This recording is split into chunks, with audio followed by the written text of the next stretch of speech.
Where Are the Children? By Mary Higgins Clark.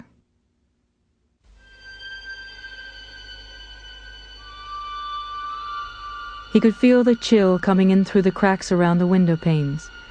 Clumsily, he got up and lumbered over to the window. Reaching for one of the thick towels he kept handy, he stuffed it around the rotting frame. He looked out at the mist-filled sky and studied the whitecaps churning in the water. From this side of the house it was often possible to see Provincetown, on the opposite shore of Cape Cod Bay. He hated the Cape.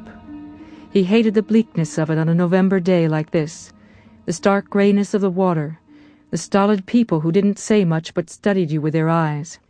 He hated the large for sale sign that Ray Eldridge had posted in front of the big house, and the fact that Ray and that woman who worked for him were bringing people in to see the house. Last month it had been only a matter of luck that he'd come along as they started through. Only luck that he'd gotten to the top floor before they had, and been able to put away the telescope. Time was running out. Somebody would buy this house and he wouldn't be able to rent it again. That was why he'd sent the article to the paper. He wanted to be here, to enjoy seeing her exposed for what she was. Here, now, when she must have started to feel safe. There was something else he had to do, but the chance had never come. She kept such a close watch on the children, but he couldn't afford to wait any more. Tomorrow. For 6 years now he'd rented this house in the late summer and fall. It had been ideal for his purpose until this fall, when Ray Eldridge had told him they were actively trying to sell the place for a restaurant, and would rent it only with the understanding that it could be shown on telephone notice. Raynor Eldridge. The thought of the man brought a smile. What would Ray think tomorrow when he saw the story? Had Nancy ever told Ray who she was? Maybe not. Women could be sly. If Ray didn't know, it would be even better. Impatiently he turned from the window.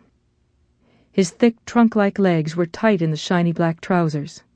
He'd be glad when he could lose some of this weight.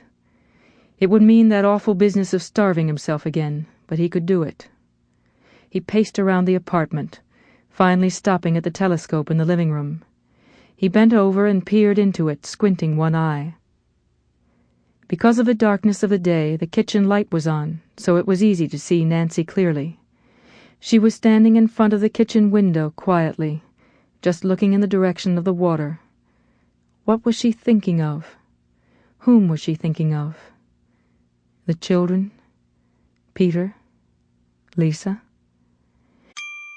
Sample complete. Ready to continue?